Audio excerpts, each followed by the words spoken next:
Alright, in this video, we're just gonna focus on finding the equation of a straight line. It's more of an activity. There's 6 of these that we're going to do. You can pause the video and just try them out. It's not so bad.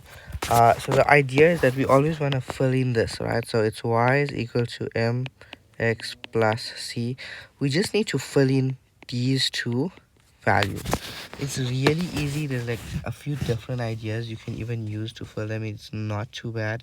But the first thing we need to know is our c values, our y-intercept. So in this example, we have the y-intercept as 6, so that just goes over there.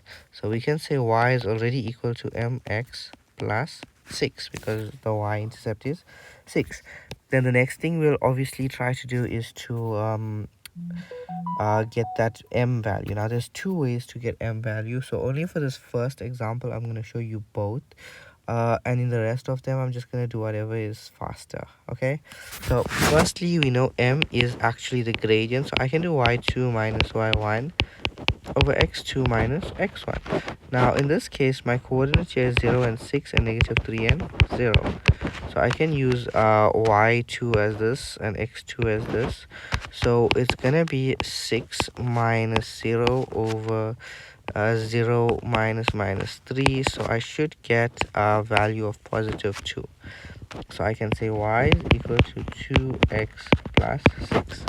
So this is if I use the gradient to do it. The other way I could have done is I could have wrote this equation down, y is equal to mx plus 6, and then I can then go ahead and sub in another point over here. So I'll sub in this point.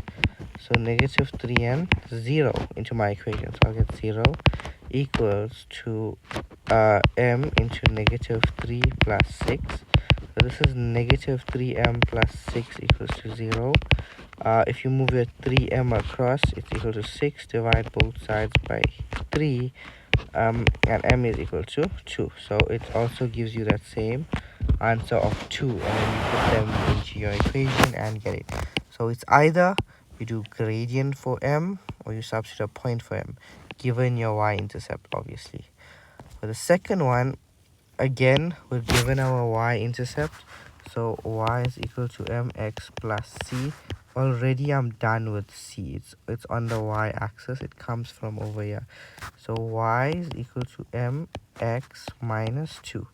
At this point, I'm gonna just do it the coordinate method. Alright, you should definitely practice the gradient.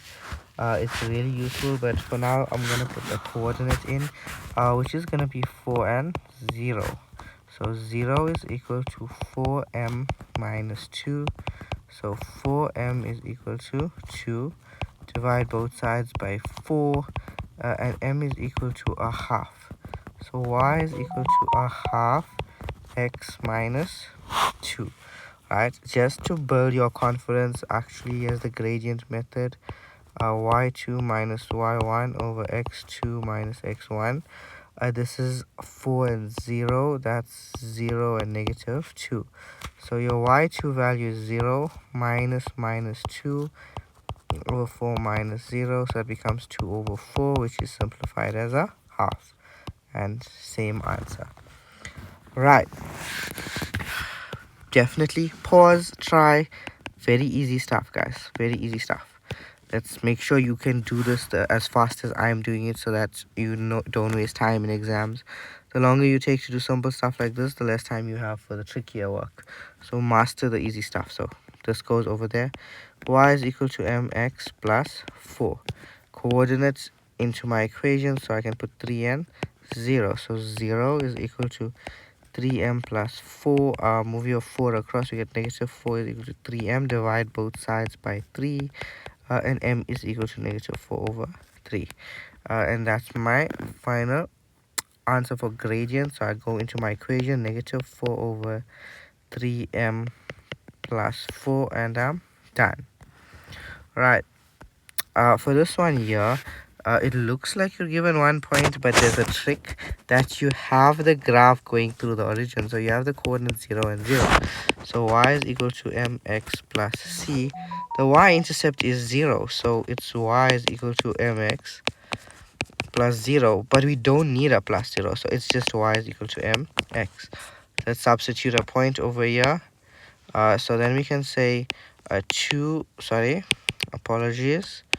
is equal to 2x, divide both sides by 2 is equal to 2m, divide both sides by 2, and m is equal to 3 over 2.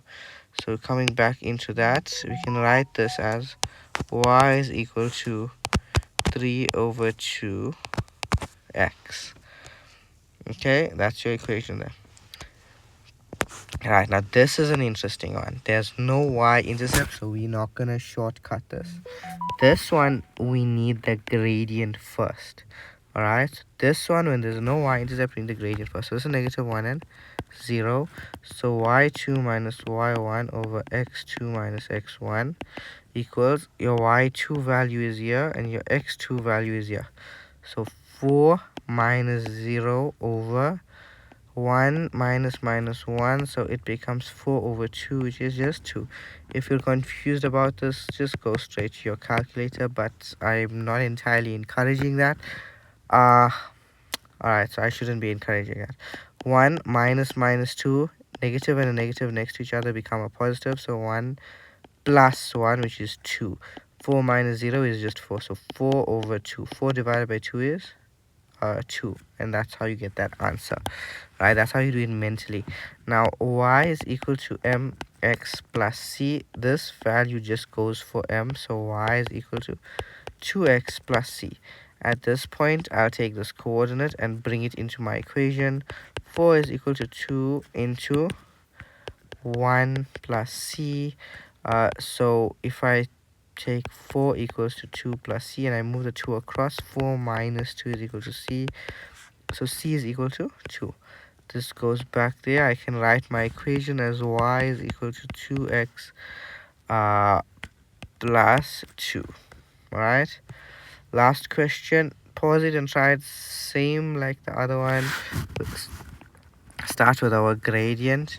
Our y2 value is -1 minus 4 over 6 minus 1, which is going to be -5 over 5, which is just -1. So y is equal to -1x plus c. Now I can choose either one of these coordinates to substitute in. It doesn't matter. But I'm going to choose this one. Alright, because there's a 1 for x. So it's -1 into 1 plus c. So it just makes it a bit easier. Alright, so this is still -1 4 plus c. The 1 goes across and becomes 5 is equal to c. This goes back in there, and I can write my equation as y is equal to -x plus